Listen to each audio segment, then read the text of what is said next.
conversar. Qual foi o seu maior desafio? Já está funcionando. Maior desafio? Então, eu nasci num lar cristão, né, num lar evangélico, num lar presbiteriano, mas meus pais tinham muitas dificuldades, né, financeiras. Meu pai era um trabalhador braçal, ele era alfaiate, né, minha mãe dona de casa, e meus pais queriam que eu estudasse. Eu queria, com 14 anos, eu queria já... tirei carteira profissional com 14 anos, queria trabalhar, mas meu pai falou, você não vai trabalhar, você vai estudar. Porque era a forma naquela época, né, que a gente poderia sair daquela situação social. Então eu fui estudar, aí eu comecei a fazer um curso de engenharia mecânica, não me formei em engenheiro mecânico, eu fiz 4 anos de engenharia mecânica na Mauá. E quando eu estava no 4º ano de engenharia mecânica, eu percebi que não era aquilo que eu queria. É coisa de jovem, né? Eu tinha 20 e poucos anos, então não era aquilo que eu queria. Aí na época surgiu computação e só tinha uma FATEC, né? E aí eu fui estudar na FATEC de São Paulo. Passei no vestibular da FATEC, eram 80 candidatos por vaga, 60 vagas, era bem concorrida naquela época, todo mundo queria fazer computação porque não tinha. E aí o desafio que ela me perguntou, né? Por que eu falei de faculdade, né? Que tem a ver com o desafio. Aí eu coloquei para Deus, né? Porque eu estava numa situação bem complicada. E eu coloquei para Deus me ajudasse, né? Eu tinha já um chamado para trabalhar na igreja, mas não era ainda um chamado pastoral. E eu coloquei para Deus, se Deus me ajudasse eu entrar na FATEC, que era muito concorrido, eu ia fazer um curso de teologia depois. Né? Então esse foi o primeiro desafio. Dentro dessa ideia de desafio, assim, qual que é o maior desafio de lidar, principalmente assim, você sendo pastor auxiliar da igreja? Como lidar com os irmãos da igreja, com as intrigas? Então, é interessante porque assim, quando o pastor Kleber me chamou em 2015 para trabalhar na igreja, eu já era pastor há 5 anos. Eu fui ordenado pastor em 2009, eu já tinha 49 anos na época. Né? Primeiro eu me formei, fui trabalhar como analista de sistemas, né? E até não imaginava que eu ia ser um pastor presbiteriano. Né? Eu achava bem difícil, né? Achava muito longe, porque a igreja exige muitas coisas, né? Que nem vocês falaram bem aí. E aí em 2009 fui ordenado pastor presbiteriano, pastor Kleber. Eu fiquei 5 anos aqui como pastor em Jarinu, na igreja presbiteriana de Jarinu, e o pastor Kleber me chamou, né, para trabalhar na igreja, né, e eu pensei, estava falando para o Johnny agora há pouco, eu pensei, nossa, mas a igreja presbiteriana, a comunidade cristã, né, ela já está construída, ele tem tudo, né, por que o pastor Kleber, né, vai me chamar para me trabalhar aqui na igreja? Eu não conseguia enxergar, né, como que eu poderia ser útil na igreja, né? E aí foi uma coisa natural, né, que surgiu naquela época, né, mais ou menos 2014, 2015, os celulares com WhatsApp, e aí as pessoas começaram a me ligar e eu comecei a atender as pessoas, fazer esse atendimento pastoral por celular, e foi uma coisa assim incipiente. Eu resolvi, assim, eu não vi nenhum lugar, resolvi orar, gravar áudios de oração, né? E eu não imaginava o quanto isso poderia impactar as pessoas, mas foi o que Deus fez, né? Ele usou uma oportunidade que eu não imaginava para que aquilo pudesse realmente edificar pessoas, né? Então, hoje assim, tem vários exemplos, até pessoas que não são da igreja, né? Que me pedem oração. E eu sempre falo, eu não tenho poder nenhum nas minhas orações, mas o Deus que eu acredito tem, né? Então, isso que faz com que a gente se motive, né? E eu gosto muito, né? De lidar com pessoas, né? De trabalhar com pessoas, né? Como que o senhor descobriu que o seu chamado era pastoral? Como é que eu descobri? Então, eu estava mais ou menos com 25 para 26 anos, né? Nessa época de faculdade, que eu estava fazendo a FATEC, eu estava numa comunidade que ela não era presbiteriana, era uma comunidade independente, né? Tipo pentecostal mesmo, né? E nessa comunidade eu senti realmente a presença de Deus, assim, de um sentido de um chamado, né? E naquela época o pastor da igreja, ele foi pastor presbiteriano durante 30 anos. Só que ele tinha saído da igreja presbiteriana e ele acabou montando uma comunidade independente. E aí quando eu falei para o pastor Clemente, eu falei, eu queria, né, estudar para ser pastor, fazer um seminário, mas eu não tinha a mínima ideia, né? 25 anos, 26 anos, não sei se são jovens, né, conseguem imaginar isso. Aí ele falou, Luiz, eu acho que é legal você fazer um seminário tradicional. E como eu estava naquela empolgação, né, do meio pentecostal, né, eu pensei, vou fazer um seminário pentecostal. Ele falou, não, faça um seminário tradicional. Ele falou isso para mim, em 86. Se um dia você for para a igreja presbiteriana, ou voltar para a igreja presbiteriana, um seminário tradicional vai ser um seminário respeitado e valorizado, né? E eu fiquei 3 anos nessa comunidade independente, eu voltei depois para a igreja presbiteriana, e aí na época eu estudei na Faculdade Teológica Batista de São Paulo, né? Então eu tive aulas lá com o seu Shed, esses pastores antigos, né? Legal, você E foi muito legal. Em Santo André, não, né? Não, ela ficava em Perdizes, em São Paulo. O seminário foi muito legal, foi bom, assim, eu fiz muitos cursos superiores, né?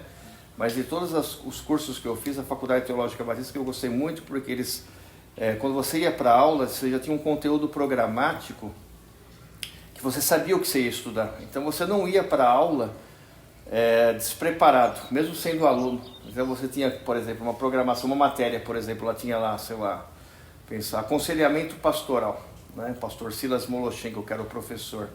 Você ia para a aula, você pegava, era semestral, então você tinha aula por aula, o que você ia estudar, quais livros você tinha que estudar antes da aula.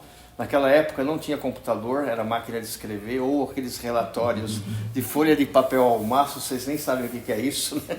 E aí você tinha que ir para a aula, né? Você só podia entrar na aula no seminário, na Faculdade Batista, se você tivesse com aquele relatório lido realmente, preenchido, né? E para você poder conseguir conversar com o professor, discutir. Você ia receber a aula, mas você tinha que estar preparado para poder também ter a argumentação. Era assim. Legal. Devia ser alto o nível, né? Sim. A Rússia Hoje em Shed. dia o professor prefere que o aluno nem saiba, que é para não dar problema. Hoje eu Tem contrário. muita pergunta, né? De forma prática, assim, como o senhor aconselharia a gente a exercer a misericórdia ou perdão, que é tão difícil? Por mais que a gente entende que Deus perdoa nossos pecados, às vezes é difícil a gente perdoar um irmão. Na prática, que dica assim, o senhor daria? Segue por esse caminho que talvez seja mais fácil, faz isso. Um versículo que eu me lembro aqui, pegando a sua pergunta, é aquele versículo, acho que de Romanos, que fala, se depender de vós, né, tende paz com todos os homens, né? O que depender de vós, né? Então, a gente tem que estar sempre oferecendo perdão, porque às vezes assim, você pode ofender uma pessoa, nem sempre por palavras, né? Às vezes a gente tem formação diferente, somos de famílias diferentes. Então aquilo que é normal na minha família pode não ser normal na sua família. E eu posso falar alguma coisa para você, que você se sinta ofendida e eu nem perceba, né? Então, e aí já vai criar uma inimizade, né? Uma barreira natural. Então nesse caso, né, o significado mesmo do perdão é um significado, né, de comunicação. Básico do perdão, quando a gente fala de Jesus na cruz, né, e quando ele veio aqui para nós nos salvar, né, o que ele fez? É uma comunicação de Deus conosco, né, num relacionamento pessoal, né, de que ele oferece perdão. E muitas vezes nós, como pecadores, né, nós achamos, mas será que eu preciso ser perdoado? Porque às vezes a gente não consegue entender, né? Então, por isso é importante, né, para a gente poder ter misericórdia e comunicação. Tem que ter essa comunicação, conversar. Quando você, por exemplo, tiver alguma barreira com alguma pessoa, a melhor coisa é conversar. Perguntar, olha, eu te ofendi alguma coisa, eu de alguma forma te magoei, né? Então é nesse sentido que eu vejo, né, que a gente pode de forma prática, né, oferecer misericórdia, né?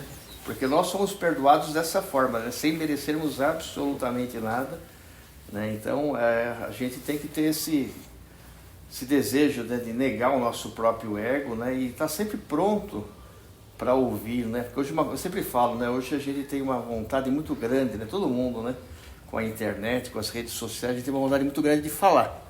Todo mundo quer falar, né? E essa eu vou falar, essa era a minha grande dificuldade quando eu era jovem, né? Meus problemas de relacionamento basicamente aconteciam porque, assim, português claro, eu me achava um cara. Eu me conheceu numa época assim, eu era um cara assim, insuportável. Pensa um cara que se achava, Não era um cara que nem eu sou hoje, né? Mais humilde, mais... Não, não te conhecia assim, não. Não é, não? Não. Insuportável? Não, assim, eu era um cara assim que eu me achava, Não, convencido, mas- convencido. Não, eu Não? não peguei. Não pegou essa fase. não.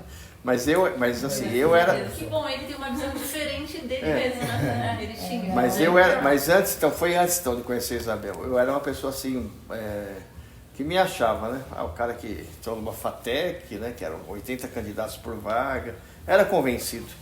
E Deus foi trabalhando a minha vida. Ela falou que ela já me pegou numa época que eu era mais humilde, né? Eu conheci um príncipe. Mas depois eu vou contar outra parte da história. Vou contar quando vira sapo, meninas. Era bonitão, né? Nossa. Tinha umas fotos aí que eu tinha um shape aí, né? Era bonitão, Um mano. príncipe, eu falei, nossa, Deus, eu conheci o Luiz, eu tinha 30 anos, né? Tinha 35. Eu pensei, nossa, Deus esperou 30 anos, mas me mandou um príncipe. Que coisa mais linda. Como vocês se conheceram? Foi assim, foi na igreja aqui de Campo Limpo. A Isabel já estava na igreja presbiteriana há 5 anos. 4. 4, né? Quando eu conheci você. Pode falar, viu, mas ela só quiser. É que a Isabel, assim, ela... Se deixar, né? E eu conheci ela, assim, numa época assim, eu não morava aqui em Campo Limpo, meu pai tinha um sítio, eu vinha pra cá, meu pai alugava esse sítio. E eu fui pra igreja, ela pergunta como é que eu conheci, eu fui pra igreja presbiteriana, né? Pra fazer aqui de Campo Limpo, pra fazer o quê? Eu não era pastor, era membro de igreja, né? Eu fui pra alugar o sítio do meu pai, chamava Recanto Tranquilo. Ficava a 2 quilômetros daqui, a gente não tem mais o sítio. E jamais imaginei que ia morar aqui em Campo Limpo Paulista, né? Meus pais não moraram aqui. E aí eu fui para a igreja para alugar o sítio. E a Isabel, nessa época, ela viajava muito para Rinópolis. Os pais dela moravam, né, perto de Presidente Prudente. Então, assim, eu não encontrei ela no primeiro momento. Aí eu lembro que eu fui numa reunião de jovens, né? Porque quando a gente é jovem, né? A gente sempre vai na reunião de jovens, né? Os olhares, né? Quem está aqui? E quando eu bati o olho, né? Quando eu bati o olho na Isabel, assim, eu olhei, mas eu estava numa época assim, baixo astral, né? Pra falar um português claro, sabe quando a gente tá down, né? Aí eu olhei para ela assim, eu pensei, essa jovem aí, né? Eu acho que ela já é casada, ou já é noiva, né? Pensei isso, né? E assim, passou, isso foi em março de 1995. Eu tinha 35, ela tinha 30. Passou março. Foi Passou dia 9 de março de 95. Agora, mulheres guardam as É a primeira datas. vez que eu vi o Luiz.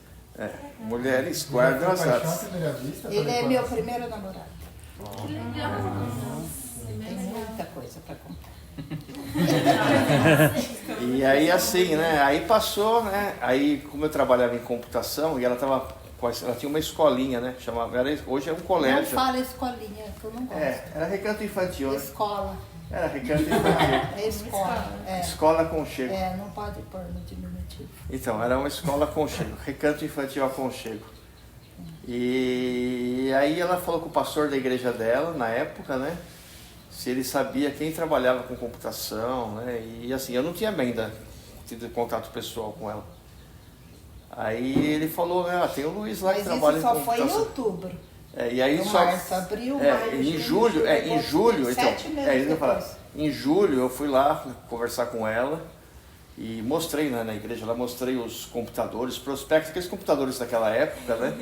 Mas a gente, né, não começou a namorar.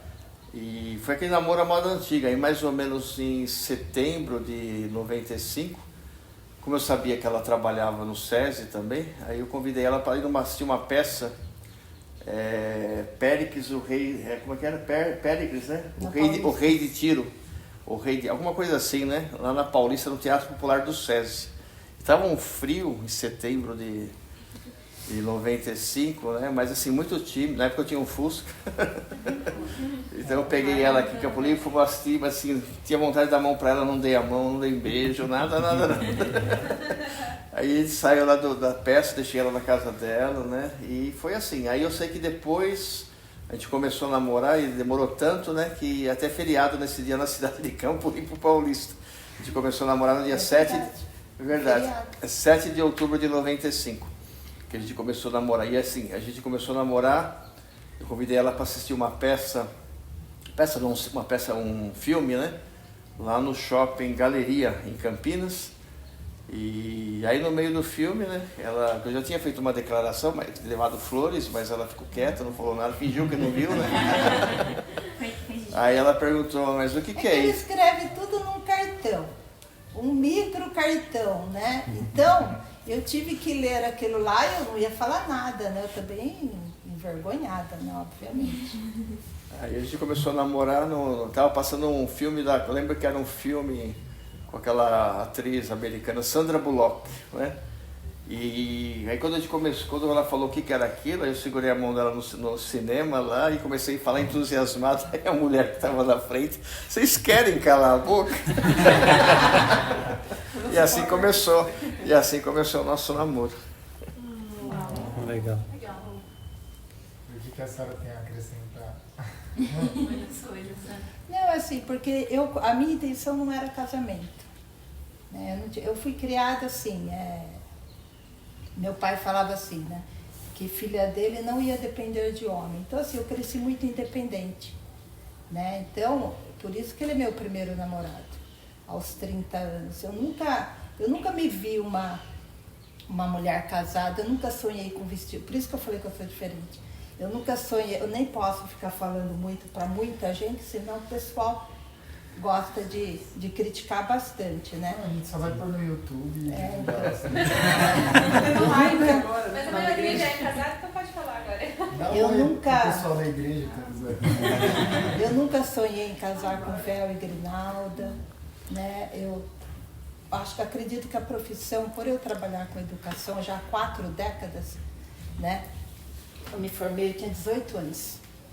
E essas 4 décadas, nenhum de vocês tinha nascido aqui, né? Foram 4 décadas consecutivas, entendeu? Então eu sou apaixonada pelo que eu faço, né? Então tem uma escola, como ele começou, uma escola de ensino fundamental e ensino médio. A escola tem 32 anos, mas eu trabalhei no SESI. Acho que nem vocês tinham nascido, né? Quando eu montei a escola, quando eu comecei. Né? Então, assim, eu sou apaixonada pelo que eu faço. A minha profissão, ela me preencheu muito. Eu acredito que esse lado maternal que toda mulher tem. Tenho certeza que eu tenho esse lado maternal, mas comigo foi diferente. Né? Eu sou feliz do jeito que eu sou. Tem centenas de filhos assim, gerados na educação. Assim, então tem muita gente que gosta dela. Eu né? trabalho 12 horas por dia, eu não sinto a hora passar. E apesar de ter todo esse tempo de profissão, eu tenho um monte de projeto para colocar em prática ainda. Eu tenho aluno, que o pai foi meu aluno, que a mãe foi minha aluna. Né? Então, eu não gosto de ficar falando muito sobre esse assunto, porque a gente sabe que a igreja é um lugar que é falado sobre formar família. E formar família é falado que você tem que ter filho. E eu não penso assim. Né? Não penso assim. Eu já me deparei com muitas famílias, muitas mulheres que tiveram filhos sem sonhar em ser mãe. Mais por cobrança social. Muitos pais que geraram filho sem sonhar ser pai. Então, assim, para mim, ser mãe, você tem que sonhar. Ser pai, você tem que sonhar. Não porque o pastor mandou. Né? Aí, por isso que eu falo que eu sou diferente aí da grande maioria, porque talvez por eu trabalhar com educação e levar minha profissão tão a sério, eu pense dessa forma, né? Você quer ser pai? Seja, mas se você sonhar de verdade. E se você você quer for ser dar mãe? atenção, né? Se você quer ser mãe, só se você sonhar em ser mãe por inteiro. Não pela metade. Eu vou ter um filho porque o fulano mandou. Porque o vizinho tem, eu também quero ter. Não, filho não é isso. Né? Não é investimento também. Tem muitos pais que geram filhos pensando, quando eu for velho, ele vai me ajudar, né? Tem muita gente que pensa assim ainda. Então é assim, né? Então, assim, quando eu conheci o Luiz, eu tinha 30 anos. E daí eu me apaixonei por ele porque eu sempre admirei um homem inteligente, sempre achei. Aí quando encontrei o Luiz, eu falei, nossa, como ele é inteligente, né? Como ele é inteligente. E daí, realmente, assim, eu falei que eu não casei com pastor, porque o Luiz não era pastor. Mas ele já sabia que ia ser pastor, ele só não te contou. Ele, assim, eu costumo falar que, assim, os melhores restaurantes foi o Luiz que me apresentou, as minhas joias mais bonitas foram ele que me deu. Na época que eu era analista de sistemas, né? Acabou tudo, agora não tem mais nada. Agora como pastor. Quanto tempo que você já é pastor? Ao todo? 15 anos já. Então, durante 15 anos, tudo isso daí acabou, viu, gente? Não tem mais. Não tem mais. Então, mas assim, ele tem meu apoio, ele sabe disso. Né? Eu fico impressionada de como o Luiz, ele gosta do que ele faz. Assim, eu percebo assim, não em dinheiro, em alegria. O Luiz, ele é muito mais feliz hoje. Sim. Sendo pastor, aí, do que quando ele era analista de sistemas. Ele ganhava muito bem, ele tinha um poder aquisitivo muito bom, né? As viagens, a primeira vez que eu andei de avião foi com ele, né? Então, o poder aquisitivo caiu por terra. Mas, em compensação, o Luiz, ele é uma pessoa muito mais... Eu sou outra feliz, pessoa, ela tem razão né? nisso, porque assim, quando você está numa área corporativa, né, você vive para a empresa. Né? Então, assim, eu sempre fui de igreja, sempre frequentei a igreja, mas assim, o meu sonho era ser alguém assim, como eu sou hoje. Eu conheci os dois lados do Luiz. Eu conheci o Luiz, uma pessoa bem-sucedida profissionalmente, com um bom poder aquisitivo, e eu conheci o outro Luiz. Só que esse Luiz que eu conheci, ele vivia preocupado. Uma vez ele trabalhou, ele virou 24 horas trabalhando. Eu pensei que ia escorrer sangue dos olhos dele, de tão vermelhos que os olhos dele ficaram. Então eu conheci esse Luiz e hoje eu conheço outro Luiz, que é um Luiz que não tem o poder aquisitivo que ele tinha, Mais feliz. mas que ele é feliz. Essa é a diferença. Porque computação assim, é uma área que se dá muita oportunidade de trabalho, né? Muita oportunidade. Então, no auge meu da computação, eu cheguei a ser gerente executivo, né, de uma empresa britânica por quase 4 anos, né, com salário, com participação nos lucros da empresa, e comentei aqui, acho que com o Johnny também, eu fui 15 anos professor na FIAP, lá em São Paulo, no curso de pós-graduação, né? Fiz mestrado em ciência da computação, tudo, mas chegou um ponto na minha vida assim, que Deus falou, aí eu sinto Deus, né? Deus falou para mim, não, chega. Então, no começo ainda assim, até pouco tempo atrás eu era reticente, né? Porque assim, eu acabei vivendo um conflito interno, né? Porque eu sei do lado dela, né? E hoje eu não tenho o poder aquisitivo que ela gostaria que eu tivesse, então é aquela coisa, né? Você fica num conflito, né? Numa dualidade, né? Eu tenho que voltar para trabalhar em computação. Até por isso eu pintava o meu cabelo, porque assim, em computação eles não contratam pessoas idosas, né? Então eu falei, bom, com o cabelo pintado eu pareço, né, aparentemente com 40 e poucos anos, né? Mas assim, chegou um ponto que Deus falou para mim, não, chega, você vai ser pastor e eu quero você como pastor, você não vai voltar para trás, né? Então é isso, né? Então é um momento de fé, né? Você tem que ter fé, você acreditar que Deus vai te levar para frente, para um outro patamar, né? Que aquele ciclo se fechou, foi bom, foi maravilhoso, conseguimos algumas coisas, né? Ajudei ela lá a construir a escola aqui, mas assim, chega, agora eu quero você para o meu reino. Foi o que Deus fez. E assim, a Isabela me apoia em tudo. Ela sabe da seriedade, daquilo que eu faço, que eu procuro fazer o meu melhor, né? E assim, agora assim, se você me perguntar, com todo esse tempo que eu tenho de computação, né? Quase 35 anos, né? E vamos dizer, 15 anos como pastor, né? 15 anos como pastor vale muita coisa para mim. Então, assim, foi uma mudança radical, mas assim, que me fez outra pessoa. Então, ela definiu bem, hoje eu sou outra pessoa. Eu não tinha tempo para mim mesmo, às vezes eu ia para o trabalho com fretado, né? Sabe o ônibus fretado Ela me deixava no ponto 6 horas da manhã. Eu ia lá trabalhar na Berrini, em São Paulo. Tinha dia que eu chegava em São Paulo, porque às vezes você ia quase 2 horas dormindo no ônibus. Tinha dia que eu dormia no ônibus, eu não sabia, quando eu chegava em São Paulo, eu não sabia se eu estava chegando em São Paulo ou se eu estava voltando para Campo Limpo Paulista. E tanta loucura, que o pessoal de TI sabe o que eu estou falando aí. Porque assim, às vezes eu dormia só essas 2 horas no ônibus na ida e as 2 horas na volta. E as outras 20 horas eu estava trabalhando mesmo. Era uma loucura. Porque assim, quando você está numa área, você chega mais numa área mais comercial do que técnica de TI, o pessoal, não, agora você aqui é empresa. Então você tinha que produzir, aquela coisa toda, né?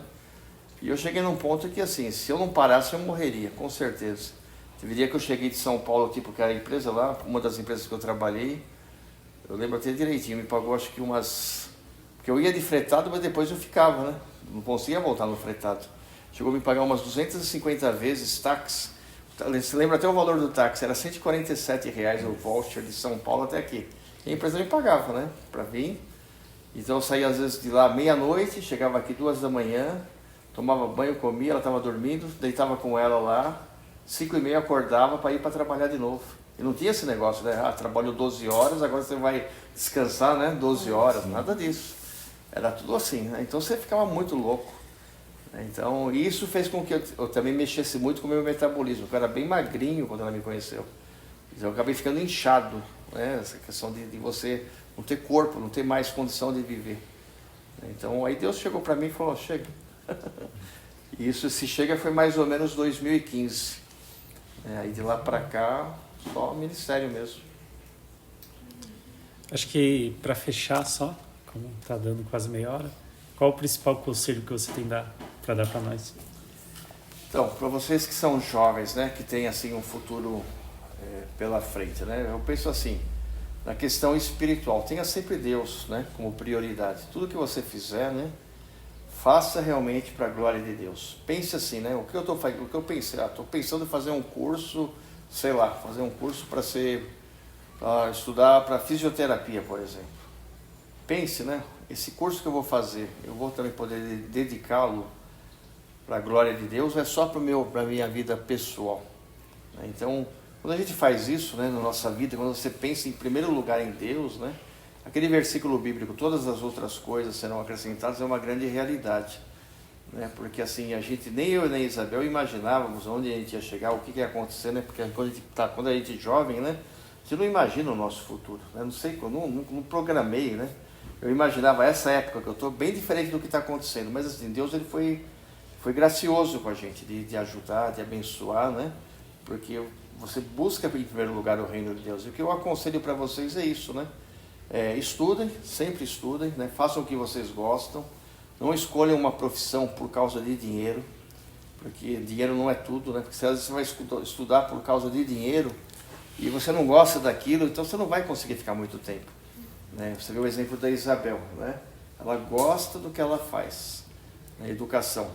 Né? No meu caso, computação. Eu falo para vocês, pode gravar na internet, eu não gostava do que eu fazia.